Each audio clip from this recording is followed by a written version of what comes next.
Welcome back to Sulochana education. MBA first semester subject statistics for management subject యొక్క unit 3 theory questions explain చేయడం జరుగుతుంది. So ఈ statistics for management subject యొక్క అన్ని units total 5 units యొక్క problems explain చేయడం జరిగింది. సో కాబట్టి మీరు ప్లేలిస్ట్ అనేది చూసుకోండి, అందులో అన్నీ కూడా మీకు ఉంటాయి. అండ్ థియరీ క్వశ్చన్స్ కూడా first unit and second unit explain చేయడం జరిగింది. అండ్ ఈ వీడియోలో వచ్చేసరికి యూనిట్ 3 థియరీ క్వశ్చన్స్ ఎక్స్ప్లెయిన్ చేయడం జరుగుతుంది. సో అండ్ టెలిగ్రామ్ ఛానల్లో కూడా జాయిన్ కండి. ఇక్కడ థియరీ క్వశ్చన్స్ ఏవైతే ఎక్స్ప్లెయిన్ చేస్తున్నానో అవి PDF ఫార్మాట్లో అక్కడ పెట్టడం జరుగుతుంది. అండ్ ఈ టోటల్ 5 యూనిట్స్ యొక్క ప్రాబ్లమ్స్ ఎక్స్ప్లెయిన్ చేయడం జరిగింది. సో వాటిని స్కిప్ చేయకుండా చూడండి, మీకు ఈజీగా అర్థమయ్యేటట్టు ఎక్స్ప్లెయిన్ సింపుల్ లాంగ్వేజ్లో. వీడియో లెంత్ ఉండాలని అనుకోకండి, ఒకసారి మీరు చూస్తే మీకు ఐడియా వస్తుంది ఇంకా ఎంత ఈజీగా ఎక్స్ప్లెయిన్ చేశాను అనేది. అండ్ వాటికి సంబంధించిన ఫార్ములాస్ కూడా టెలిగ్రామ్ ఛానల్లో పెట్టడం జరుగుతుంది. సో ఈ యూనిట్ 3లో ఫస్ట్ క్వశ్చన్ వచ్చేసి మనకు థియరీ క్వశ్చన్స్ వచ్చేసి ఫస్ట్ థియరీ క్వశ్చన్ వచ్చేసి ఏంటంటే objectives procedure of sampling. First one వచ్చేసి objectives procedure of sampling. So ఇది first question. So first question వచ్చేసి ఆబ్జెక్టివ్స్ ప్రొసీజర్. అసలు శాంప్లింగ్ అంటే ఏంది మీనింగ్? శాంప్లింగ్ అంటే ఇక్కడ చూడండి, items which are selected are technically. Sample అంటే మనం ఎందుకు తీసుకుంటాం శాంపుల్? సో కొన్ని ఐటమ్స్ సెలెక్ట్ చేసుకొని వాటిని ఎంక్వైరీ చేయనికే కదా. సో మనం శాంపుల్ అంటే ఏంది? ఐటమ్స్ని సెలెక్ట్ చేసుకుంటాం, వాటిని మళ్ళీ టెక్నికల్గా మనం ఏం చేస్తాము, వాటికి సంబంధించింది ఏది టెస్ట్ చేస్తాం, అవునా కదా. సో శాంపుల్ కలెక్ట్ చేసుకుందామంటే ఒకటి టెస్ట్ చేయడానికి. So the items which are collected are technically called a sample. Okay, ఇది సో ఎలా చేస్తాం? There selection process is called sample design and the survey conducted on the basis of sample. So sample survey. So ఇది main simple meaning ఇదంతా ఉంది చూడండి. Is the process of selecting of some part of aggregate, అదంతా కాదు. Meaning simple meaning ఏంది? Sample అంటే ఏంది? Sampling అంటే the items which are selected are technically. మనము ఐటమ్స్ సెలెక్ట్ చేసుకుంటాము, ఎందుకు ఆర్ టెక్నికలీ అంటే ఒకటి ఇన్స్పెక్షన్ చేయడానికి ఒకటి అనేది మనం శాంప్లింగ్ అనేది యూజ్ చేస్తాం. సో ఇక్కడ చూడండి, it is the process of acquiring information about the entire population through evaluation of its small part. అంటే ఎంటైర్ పాపులేషన్ యొక్క ఇన్ఫర్మేషన్ మనం సంపాదించాలంటే through evaluation of small part. So మనం కొంచెం ఎవాల్యుయేషన్ చేయాలి సమ్ పార్ట్ని. సో శాంపుల్గా తీసుకొని సో దాన్ని బట్టి మనం టోటల్ ఎంటైర్ పాపులేషన్ ఇన్ఫర్మేషన్ చెప్తాము. సో ఇది ఇక్కడ మనకు ఆబ్జెక్టివ్స్ ఆఫ్ శాంప్లింగ్ ఎందుకు చేస్తాం? ఫస్ట్ ఆబ్జెక్టివ్స్ 3 ఉన్నాయి ఇందులో. Testing of hypothesis. ఒకటి శాంప్లింగ్ తీసుకున్నామంటే సమ్ టెస్ట్ అనేది చేయడానికి మనం శాంపుల్ ఎందుకు కలెక్ట్ చేసుకున్నాం? ఒక టెస్టుల కోసమే. ఇప్పుడు బ్లడ్ టెస్ట్ అవి శాంపుల్ చేసుకుంటారు టెస్టింగ్ కోసమే కదా. నెక్స్ట్ ఎస్టిమేషన్ చేయడానికి ఏముంది బాడీలో, సింపుల్గా చెప్పాలంటే స్టాటిస్టికల్ ఇన్ఫరెన్స్. సో ఇందుకోసం శాంప్లింగ్ హెల్ప్స్ ఇన్ మేకింగ్ అంటే it helps in determine accuracy. So accuracy 100% so ఏముంది అనేది. సో ఇందులో మెయిన్ స్టాటిస్టికల్ ఎస్టిమేషన్ కోసం టెస్టింగ్ ఆఫ్ హైపోథసిస్ అంటే మనం ఏదైతే సెలెక్ట్ చేసుకున్నామో అది కరెక్టా రాంగా అంటే ఒక దానికోసం సెలెక్ట్ చేసుకుంటాం మనం టెస్ట్ అనేది. సో అది మనం సెలెక్ట్ చేసుకున్న దాంట్లో ఏముంది, వెదర్ టు యాక్సెప్ట్ ఇది ఆర్ రిజెక్ట్ హైపోథసిస్. సో మనం ఏదైతే ఊహించుకొని మనం ఊహించుకొని టెస్ట్ చేయించుకుంటాం కదా, అది యాక్సెప్టా, మనం ఊహించుకునేది హైపోథసిస్ రిజెక్టా, ఎస్టిమేషన్ కోసం. అండ్ స్టాటిస్టికల్ ఇన్ఫరెన్స్ అంటే అక్యూరసీ కోసం. సో ఈ 3 గుర్తుపెట్టుకోండి, estimation, testing, statistical inference. Sampling procedure గుర్తుపెట్టుకోండి. నువ్వు శాంపుల్ కలెక్ట్ చేయాలా, అవునా, పీపుల్స్ నుంచి. ఇది మెయిన్ ఏంటంటే శాంపుల్ అనేది లార్జ్ శాంపుల్ టెస్ట్ ఉంటుంది, స్మాల్ శాంపుల్ టెస్ట్ ఉంటుంది. ఓన్లీ 30 దగ్గర నుంచి మనం కలెక్ట్ చేస్తే స్మాల్ శాంపుల్ అంటారు. మోర్ దాన్ 30 ఉంటే లార్జ్ శాంపుల్ టెస్ట్ అంటాం. సో ఇక్కడ మనము శాంపుల్ కలెక్ట్ చేయాలంటే ఫస్ట్ నీకు ఎవరి నుంచి నువ్వు కలెక్ట్ చేయాలనేది ఫస్ట్ ఆ టార్గెట్ పాపులేషన్ ఐడెంటిఫై చేయాలి. తర్వాత determine the sampling frame. So sampling frame determine చేసుకోవాలా, సో ఏ డైరెక్షన్లో నేను వెళ్ళాలి అనేది. నెక్స్ట్ వచ్చేసి సెలెక్టింగ్ ఏ శాంపుల్ టెక్నిక్ కూడా నువ్వు సెలెక్ట్ చేసుకోవాల్సి ఉంటుంది. సో నెక్స్ట్ వన్ వచ్చేసి ఇందులో మనకు శాంప్లింగ్ మెథడ్స్ ఉంటాయి. సో అందులో నుంచి ఏ మెథడ్ అనేది మనం సెలెక్ట్ చేసుకోవాల్సి ఉంటుంది. Next executing the process of sampling, అంటే సెలెక్ట్ చేసుకోవడం అనేది స్టార్ట్ అవుతుంది. సో ఇవి identify the target population, determine the sampling frame. And అంటే మనము ఒక టార్గెట్ పాపులేషన్ ఐడెంటిఫై చేయాలంటే ఫస్ట్ ఏం set of directions for the identification of the target population. ఇందులో శాంప్లింగ్ టెక్నిక్లు అంటే 2 మెథడ్స్ ఉంటాయి. ప్రాబబిలిటీ శాంప్లింగ్, ఇవి sampling methods. Next question explain చేస్తాం, మీకు అక్కడ అర్థమవుతుంది. అక్కడ నుంచి సెలెక్ట్ చేసుకొని ఇంకా నెక్స్ట్ శాంపుల్ అనేది కలెక్ట్ చేసుకోవాలి. ప్రాసెస్ ఆఫ్ శాంప్లింగ్, ఇది శాంప్లింగ్ ఒక ప్రొసీజర్. ఫస్ట్ క్వశ్చన్ ఏంది ఆబ్జెక్టివ్స్, మనకు నెక్స్ట్ ఏంది ప్రొసీజరు. సో ఆబ్జెక్టివ్స్ ఏంది estimation, testing of hypothesis, statistical inference. ఇందులో ఏంది ఫస్ట్ ఐడెంటిఫై చేయాలంటే నెక్స్ట్ ఏం చేయాలి, డిటర్మైన్ ద శాంప్లింగ్ ఫ్రేమ్. అంటే నువ్వు ఐడెంటిఫై చేయడానికి ఏ టైప్ ఆఫ్ శాంప్లింగ్ ఫ్రేమ్ ఉపయోగిస్తున్నావు, అంటే ఏ ఎలిమెంట్స్ నీకు కావాలా. సో ఇది నెక్స్ట్ వన్ ఏంది, ఒక శాంప్లింగ్ యొక్క మెథడ్ని చూజ్ చేసుకొని ఎగ్జిక్యూట్ చేయడం ఇది. సో ఈ శాంప్లింగ్ మెథడ్స్ సెకండ్ క్వశ్చన్ చూడండి కదా, వేరియస్ శాంప్లింగ్ మెథడ్స్. సో ఈ శాంప్లింగ్ మెథడ్స్లో ఏ మెథడ్స్ యూజ్ చేసుకొని నువ్వు శాంప్లింగ్ అంటే కలెక్ట్ చేసుకోవాలనుకుంటున్నావు శాంపుల్. సో సమ్ ఐటమ్స్ని సో టెస్ట్ చేయడానికి అనేది. సో ఇక్కడ చూడండి methods of sampling sampling methods ఇదంతా ఒకటే. ఇక్కడ చూడండి, సో ఇక్కడ చూడండి డెఫినేషన్ ఆఫ్ శాంప్లింగ్. సో ఇవి మీకు పీడిఎఫ్ ఫార్మాట్లో కూడా పెట్టడం జరుగుతుంది టెలిగ్రామ్ ఛానల్లో. సో టైం లేకపోవడం వల్ల మీకు ఎగ్జామ్ ఉందన్న ఉద్దేశంతో ఈ రకంగా టెక్స్ట్ బుక్ నుంచి డైరెక్ట్ ఎక్స్ప్లెయిన్ చేయడం జరుగుతుంది. శాంప్లింగ్ అంటే ఆల్రెడీ చెప్పిన కదా, items which are selected are technical called a sample. So ఇందులో ఫస్ట్ మనకు చూడండి శాంప్లింగ్ మెథడ్స్ అన్నాం.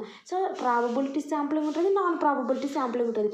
మీకు ప్రాబబిలిటీ అంటేనే అర్థం కావాలా, ఏవో క్యాలిక్యులేషన్స్ అవి ఉంటాయని, అవి యూజ్ చేసి మనం ఇవి ఒక్కసారి ఈ రకంగా కూడా అడుగుతారు వేరియస్ ప్రాబబిలిస్టిక్ శాంప్లింగ్ మెథడ్స్ అని. సో వాళ్ళు various probabilistic sampling methods non probabilistic sampling methods so ఈ డయాగ్రామ్ మొత్తం రాసి ఇవి 2 ఎక్స్ప్లెయిన్ చేయండి. ఓకే, చూడండి శాంప్లింగ్ మెథడ్స్ సో నెక్స్ట్ వచ్చేసి ఇక్కడ చూడండి probability sampling methods non probability sampling methods ఇది ఒక క్వశ్చన్. ఇందులో చూడండి నాన్ ప్రాబబిలిటీ శాంప్లింగ్ అంటేనే మీకు అర్థం కాలేదు. ప్రాబబిలిటీ అంటేనే మనం సమ్ క్యాలిక్యులేషన్ చేసి శాంపుల్ అనేది సెలెక్ట్ చేసుకుంటాం. నాన్ ప్రాబబిలిటీ అంటే జడ్జిమెంట్ని బట్టి, కోటాని బట్టి, కాన్వీనియన్స్ని బట్టి సెలెక్ట్ చేసుకుంటాం. శాంపుల్ అంటే ఏంది, మనం సెలెక్ట్ చేసుకోవడం ఏదో ఒకటి పర్టికులర్ టెస్ట్ చేయడానికి. సో ఇది చూడండి ప్రాబబిలిటీ శాంప్లింగ్ అంటే సింపుల్ ర్యాండమ్ శాంప్లింగ్ ఉంటుంది, మళ్ళీ రిస్ట్రిక్టెడ్ ర్యాండమ్ శాంప్లింగ్ ఉంటుంది. ప్రాబబిలిటీ శాంప్లింగ్లో సింపుల్, రిస్ట్రిక్టెడ్ ర్యాండమ్ శాంప్లింగ్ ఉంటుంది. ఈ రిస్ట్రిక్టెడ్లో మళ్ళీ 3 టైప్స్ ఉంటాయి. ఫస్ట్ ఏమో stratified sampling, systematic sampling, multi stage or cluster sampling ఉంటుంది. Non probability judgement, quota, convenience. ఇందులో సింపుల్, రిస్ట్రిక్టెడ్లో stratified, systematic, multi stage. Okay, ఇక్కడ చూద్దాం మనం. సో మీకు సింగిల్ లైన్ మీనింగ్ అనేది ఏంటిది అనేది చెప్తున్నా. ప్రాబిలిటీ శాంప్లింగ్ మెథడ్ అంటే ఏంది, ఫస్ట్ ఇది అనేది మనకు వీటిని ఏమంటామంటే ర్యాండమ్ శాంప్లింగ్ మెథడ్స్ అంటాం. Okay, first one probability sampling methods are also known as random sampling methods. So in this method sampling process is random and laws of probability are used for sampling. చెప్తున్నా కదా, ఇక probabilities అంటే మనకు ఉన్నాయి కదా, ఏంది binomial, poison, normal. So ఇవన్నీ కూడా ప్రాబిలిటీ డిస్ట్రిబ్యూషన్సే కదా. సో ఇవే కాదు, మన టెక్స్ట్ బుక్లో స్టాటిస్టిక్స్ ఫర్ మేనేజ్మెంట్లో అవి ఇచ్చినారు, కానీ సెకండ్ యూనిట్లో సమ్స్ ఇచ్చినారు కదా. సో టైప్స్ ఆఫ్ ప్రాబబిలిటీస్ అంటే చాలా ఉంటాయి. సో ఆ ప్రాబబిలిటీస్ని యూజ్ చేసుకొని మనం ఒక ఐటమ్ అనేది సెలెక్ట్ చేసుకుంటాం అంతే. ఇక్కడ నేమ్లోనే ఉంటుంది, పెద్దవి ఏం లేదు. ఈ శాంపుల్ అనేది సెలెక్ట్ చేసుకుంటాం బై యూజింగ్ ఇవే లాస్ ఆఫ్ ప్రాబబిలిటీస్ని. అంతే సింపుల్ మీనింగ్. ఇది ర్యాండమ్ శాంప్లింగ్ మెథడ్స్ అని కూడా అంటారు. సో మనము శాంప్లింగ్ అనేది సెలెక్ట్ చేసుకుంటాం బై యూజింగ్ లాస్ ఆఫ్ ప్రాబబిలిటీని. ఓకే, ఇది ఇందులో సింపుల్ ర్యాండమ్ శాంప్లింగ్ ఉంటుంది. సింపుల్ ర్యాండమ్ శాంప్లింగ్ అంటే ఏంది, each and every item of the population is given an equal chance of being included in the sample. అంటే ఇది సింపుల్ ర్యాండమ్ శాంపుల్ మీన్స్ ఇక్కడ the selection is free from personal bias. This method is also known as the method of chance selection or unrestricted sample. అంటే మనము each and every item మనం include చేస్తాం. Is given and equal chance of being included in the sample. అంటే ప్రతిదానికి అవకాశం ఉంటుంది, simple restricted కాదు. Next one ఏమో రిస్ట్రిక్టెడ్. చూడండి, no possibility of personal bias affecting the result. So ఇక్కడ నెక్స్ట్ ఇక్కడ చూడండి, రిస్ట్రిక్టెడ్ ర్యాండమ్ శాంప్లింగ్లు ఎన్ని ఉన్నాయి? Stratified sampling and next one వచ్చేసి systematic sampling, multi stage sampling. ఈ 3 ఉంటాయి. స్ట్రాటిఫైడ్ శాంప్లింగ్ అంటే ఏముంటుంది? This process divides the population into homogeneous groups. Okay, పాపులేషన్ని డివైడ్ చేస్తారు into homogeneous groups. Okay, a sample is taken from each group నుంచి by simple random method. Okay, and the resulting sample is called a stratified sample. Okay, ఇక్కడ వరకు మీరు గుర్తుపెట్టుకోండి. Simple ఏంటంటే first మనం ఒక టార్గెట్ పాపులేషన్ ఐడెంటిఫై చేయాలి sampling ప్రొసీజర్లు అన్న కదా.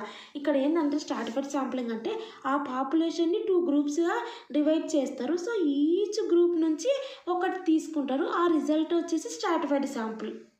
ఓకే, ఇక్కడేమో each and every item of the population is given and equal chance of being included in the sample. అంటే ప్రతి దానికి అవకాశం ఉంది. Each and every item of the population is given and equal chance of being included in the sample.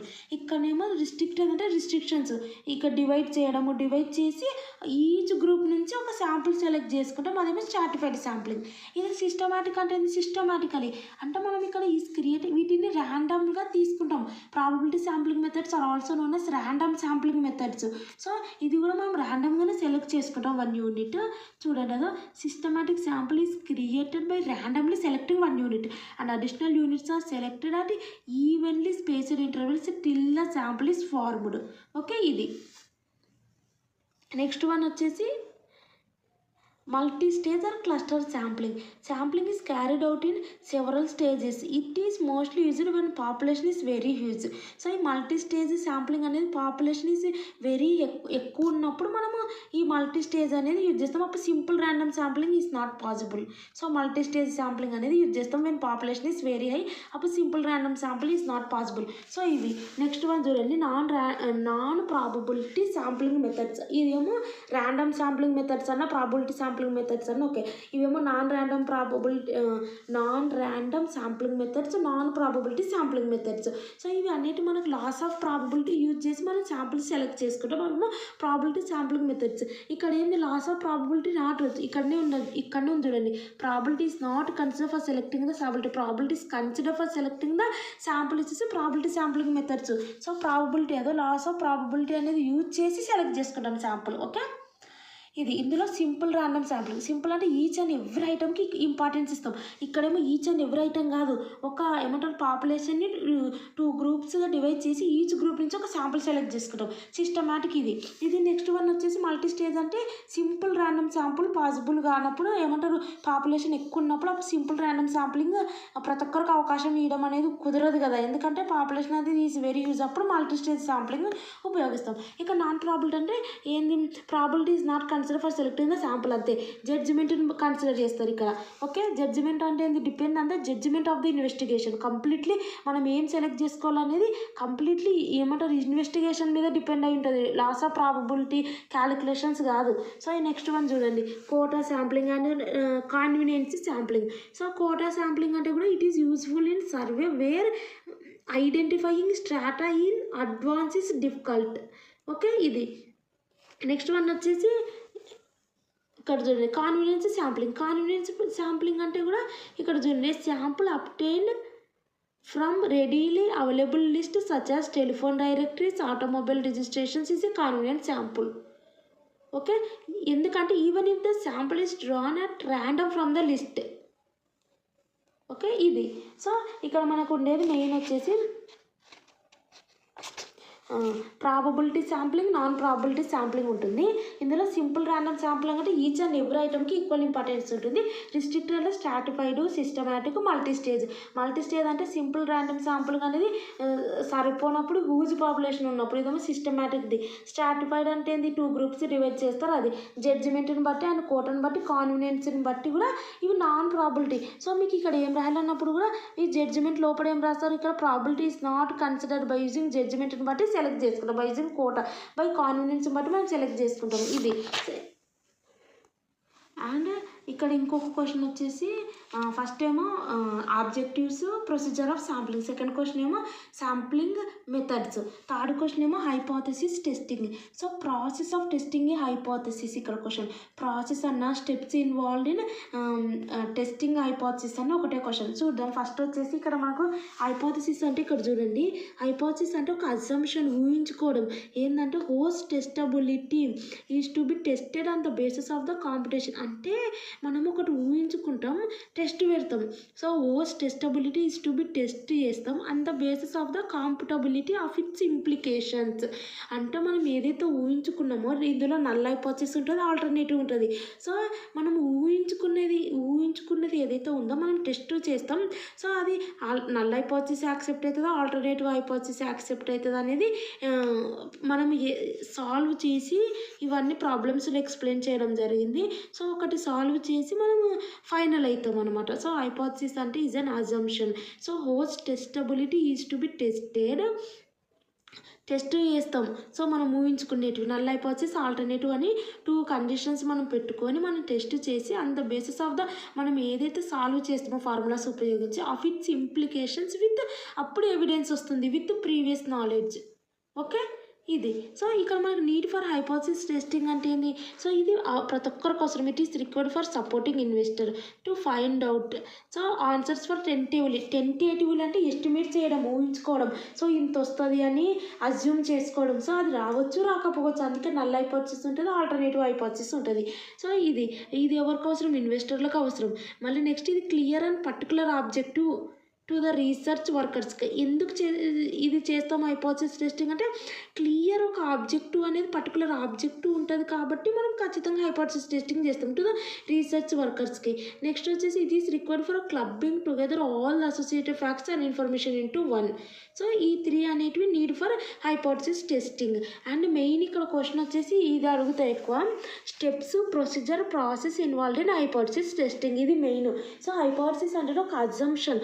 ఆ assumption అనేది మనం test పెట్టి ఏమంటారు, that could be expectation about events based on.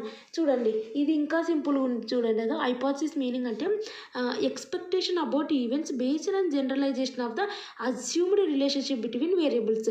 So మనం ఏదైతే అజ్యూమ్ చేసుకున్నామో సో అదనేది దాని యొక్క అవుట్కమ్ ఎక్స్పెక్టేషన్ అనేది బేస్డ్ ఆన్ జనరలైజేషన్. సో మనము ఫార్ములాస్ అనేది వీటికి సంబంధించినవి ఉంటుంది. సో క్యాలిక్యులేషన్ మీద డిపెండ్ అయి ఉంటుంది. సో దాన్ని బట్టి మనకు టేబుల్ వాల్యూస్ ఉంటాయి. సో దాన్ని బట్టి అది అనేది మనం ఊహించినది కరెక్టా లేననేది తెలుస్తుంది. సో మనకి ఇక్కడ చూడండి steps, procedure, process involved in hypothesis testing. First one వచ్చేసి మనకి ఇక్కడ నల్ హైపోథెసిస్, ఆల్టర్నేటివ్ హైపోథెసిస్ ఉంటుంది. సో నల్ హైపోథెసిస్ చూడండి, నల్ హైపోథెసిస్ని H0 ఇండికేట్ చేస్తాం, ఆల్టర్నేటివ్ హైపోథెసిస్ అంటే H1. సో ఇది మేకింగ్ ఫార్మల్ స్టేట్మెంట్స్. సో ఒకటి ఇది అనుకుంటాం, కావచ్చు కాకపోవచ్చు అనుకుంటాం. సో రెండింటికి యూజ్ చేస్తాం నల్, ఆల్టర్నేటివ్ హైపోథెసిస్ అంటే. సో ఇది నెక్స్ట్ సెలెక్టింగ్ ఏ సిగ్నిఫికెన్స్ లెవెల్. ఇక్కడ సిగ్నిఫికెన్స్ లెవెల్ అనేది ఇదంతా కూడా సమ్స్లో ఎక్స్ప్లెయిన్ చేయడం జరిగింది. ఫస్ట్ ఏమో నల్ హైపోథెసిస్, ఆల్టర్నేటివ్ హైపోథెసిస్ ఉంటుంది. నెక్స్ట్ ఏమో ఒక సిగ్నిఫికెన్స్ లెవెల్ 5% అనేది ప్రాబ్లంలో ఇస్తారు, లేదంటే మనం సో అనుకోవాల్సి ఉంటుంది 5%. సో ఇన్ ప్రాబ్లంలో మెన్షన్ చేయకపోతే. సో ఇక్కడ level of significance must be adequate of the in the context of the purpose and nature in enquiry. So ఇది మస్ట్ సెలెక్ట్ చేసుకోవడం సిగ్నిఫికెన్స్ లెవెల్, అది గుర్తుపెట్టుకోండి. సో నెక్స్ట్ వచ్చేసి deciding the distribution to use. The next step is to determine the appropriate sampling distribution select చేసుకోవాల్సి ఉంటుంది. Next okay అంటే sampling distribution అంటే already చెప్పినా కదా, sampling probability methods and non probability sampling methods. So మనం select చేసుకోవాల్సి ఉంటుంది. Next one వచ్చేసి that selecting a random sample and computing the appropriate value. So ఇక్కడ డిసైడ్ కావాలి. డిసైడ్ అంటే ఏంది, మనం ఏది చేస్తున్నాం, టెస్ట్ ఫర్ 1 మీనా, టెస్ట్ ఫర్ టీ మీనా, టీ డిస్ట్రిబ్యూషనా, సో అది ఏంటిది అనేది మనం ఫస్ట్ ఏది అప్లై చేస్తాం అనేది డిస్ట్రిబ్యూషన్ అనేది ఫస్ట్ డిసైడ్ అయ్యి తర్వాత సెలెక్ట్ చేసుకోవాలి ర్యాండమ్ శాంపుల్ అనేది, అంటే స్మాల్ శాంపులా లార్జ్ శాంపులా. సో తర్వాత క్యాలిక్యులేట్ చేయాల్సి ఉంటుంది.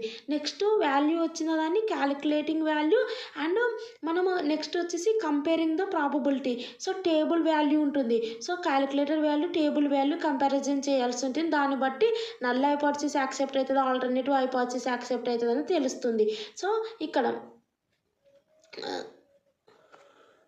So calculated value greater than table value ఉంటే నల్ హైపోథసిస్ యాక్సెప్ట్ చేస్తాం. So calculated value less than table value ఉంటే ఆల్టర్నేటివ్ హైపోథసిస్ యాక్సెప్ట్ చేస్తాం. ఇక్కడ మనకు సమ్స్ ఉంటాయి. సో అదే స్టెప్స్ ప్రొసీజర్ ఎలా అంటే ఫస్ట్ నల్లు ఆల్టర్నేటివ్ హైపోథసిస్ ఉంటుంది. సో మీరు ఒకవేళ థియరీ ప్రిపేర్ అయితే కూడా మేకింగ్ ఏ ఫార్మల్ స్టేట్మెంట్ అంటే నల్ హైపోథసిస్, దాన్ని H0 ఇండికేట్ చేస్తాం. ఆల్టర్నేటివ్ హైపోథసిస్ అంటే H1 ఇండికేట్ చేస్తాం. సో ఇక్కడ మనము H0లో H1లో మన యొక్క అజంప్షన్ అనేది క్లియర్గా డిఫైన్ చేస్తాం. సో ఇక్కడ రెండు ఉంటాయి. మనం ఏదైనా టెస్ట్ చేస్తుంటే జరగచ్చు, జరగకపోవచ్చు. సో ఇక్కడ మెన్షన్ చేస్తాం, అదే రాసినారు. So should be clearly define చేయాలి మనం మన యొక్క ప్రాబ్లమ్ని. ఇక్కడ నల్ హైపోథసిస్లో, ఆల్టర్నేటివ్ హైపోథసిస్లో. నెక్స్ట్ సిగ్నిఫికెన్సీ లెవెల్ సెలెక్ట్ చేసుకోవాలి. నెక్స్ట్ ఏ రకంగా ఏమంటారు, ఏది నువ్వు లార్జ్ శాంపులా, స్మాల్ శాంపులా, లేదంటే టీ డిస్ట్రిబ్యూషనా, చీ స్క్వేర్ టెస్టా, సో అదనేది నువ్వు డిస్ట్రిబ్యూషన్ అనేది సెలెక్ట్ చేసుకోవాలి. సెలెక్ట్ చేసుకున్నాక ఏం చేస్తాం, డిసైడ్ అవ్వాలా. డిసైడ్ అయినాక శాంపుల్ సెలెక్ట్ చేసుకోవాలా. ఓకే, ఇక్కడ లార్జ్ శాంపులా, స్మాల్ శాంపుల్ అనేది సెలెక్ట్ చేసుకోవాలా. ఓకే, ఆ రకం సెలెక్ట్ చేసుకున్నాక వాల్యూ అనేది మనం చేయాల్సి ఉంటుంది. చేసినాక ఆ వాల్యూ వచ్చిన వాల్యూ అండ్ టేబుల్ వాల్యూ ఉంటుంది ఒకటి. సో టేబుల్ వాల్యూతో ఇది ప్రాబ్లమ్స్ సో చూసిన వాళ్ళకి అర్థమవుతుంది టేబుల్ వాల్యూ అంటే ఏందనేది. So calculator value table value ఉంటుంది. Calculator value greater than table value ఉంటే మనం ఇక్కడ చెప్పినాం కదా, రెండు నల్లు ఆల్టర్నేటివ్ అన్న నల్ హైపోథసిస్ యాక్సెప్ట్ చేస్తాం. అందులో ఉన్న స్టేట్మెంట్ అనేది ఏదైతే రెండు పెట్టుకుంటాం కదా, మేబీ మే నాట్ బి రెండు టెస్టులు. సో మనం ఏదైతే టెస్ట్ చేస్తున్నామో అజంప్షన్ ఊహించుకుంటున్నామో అది జరగచ్చు, జరగకపోవచ్చు, రెండు ఉంటాయి ఇక్కడ null alternative. So greater than అంటే నల్ హైపోథసిస్లో ఉన్న స్టేట్మెంట్ ఎగ్జిక్యూట్ అవుతుంది. లేదు మనకు calculator value less than table value ఉంటే ఆల్టర్నేటివ్ హైపోథసిస్లో ఉన్న స్టేట్మెంట్ ఎగ్జిక్యూట్ అవుతుంది. ఇది steps procedure process involved in hypothesis testing. So ఇక్కడ నెక్స్ట్ వన్ వచ్చేసి characteristics of a good estimator. So good estimator అంటే ఏంది, స్టాటిస్టికల్, ఇక్కడ మనకు characteristics of a good estimator ఉంది. ఎస్టిమేషన్ అంటే ఏంటంటే statistical estimation is the procedure of using a sample static to estimate population parameter. So good estimator అని first estimation అంటే ఏందో ఇక్కడ ఇచ్చినారు. ఎస్టిమేషన్ అంటే statistic use to estimate A parameter, అంటే పాపులేషన్ పారామీటర్ని ఎస్టిమేట్ చేయడమే స్టాటిస్టికల్ ఎస్టిమేషన్ అంటాం. సో స్టాటిస్టికల్ ఎస్టిమేషన్ అంటే ఎస్టిమేట్ చేయడం పాపులేషన్ పారామీటర్ని. ఓకే, అదే స్టాటిస్టికల్ ఎస్టిమేషన్ అంటాం. సో పాపులేషన్ పారామీటర్ ఎస్టిమేట్ చేయడం. సో ఇక్కడ ప్రొసీజర్ ప్రాపర్టీస్ అన్న characteristics of a good estimator అన్న ఒకటే, అంటే పాపులేషన్ మీన్ ఎస్టిమేట్ చేయడం. సో ఇవి ప్రాబ్లమ్స్లో ఎక్స్ప్లెయిన్ చేయడం జరిగింది. సో అది మీకు థియరీ పాయింట్ ఆఫ్ వ్యూ చెప్తున్నాను కాబట్టి ఇంకా అదంతా ఎక్స్ప్లెయిన్ చేయట్లేదు. పాపులేషన్ మీన్ ఎస్టిమేట్ చేయడమే స్టాటిస్టికల్ ఎస్టిమేషన్. ఓకే, ఇందులో మనం ఎస్టిమేట్ చేసేటప్పుడు పాపులేషన్లో అన్బయాస్నెస్, కన్సిస్టెన్సీ పాటించాలి, ఎఫిషియన్సీ ఉండాలి అండ్ సఫిషియన్సీ ఉండాలి. ఈ 4 హెడ్డింగ్స్ గుర్తుపెట్టుకొని properties characteristics of good estimator అంటే. అండ్ ఇంకో క్వశ్చన్, లాస్ట్ క్వశ్చన్ వచ్చేసి స్టాండర్డ్ ఎర్రర్ యొక్క యూజెస్. సో స్టాండర్డ్ ఎర్రర్ అంటే ఏంటంటే standard deviation of a sampling distribution of a statistic is known as its standard error అంటాం. Standard deviation, sampling distribution. So sampling distribution యొక్క standard deviation of a స్టాటిస్టిక్ని standard error అంటాం.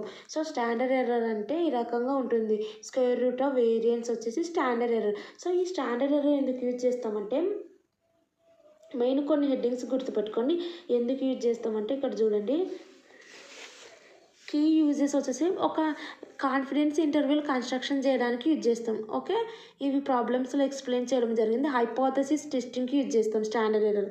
Next one వచ్చేసి measuring sampling precision. So ఇది అంటే శాంపుల్లో efficiency, accuracy, consistency ఉండడానికి. Next one regression analysis. So next determining sample size అనేది select చేసుకోవడానికి కూడా మనం యూజ్ చేస్తాం. సో ఇవన్నీ కూడా మనకు key uses of standard error. So standard error ఎందుకంటే మెయిన్ వచ్చేసి constructing confidence interval, hypothesis testing అప్పుడు, measuring sampling precision, so next regression analysis and last one వచ్చేసి డిటర్మైనింగ్ శాంపుల్ సైజ్. సో మీకు వీడియోస్ యూస్ఫుల్ అనిపిస్తే subscribe చేయండి, like చేయండి, comment చేయండి, మీ ఫ్రెండ్స్కి షేర్ చేయండి అండ్ థ్యాంక్స్ ఫర్ వాచింగ్.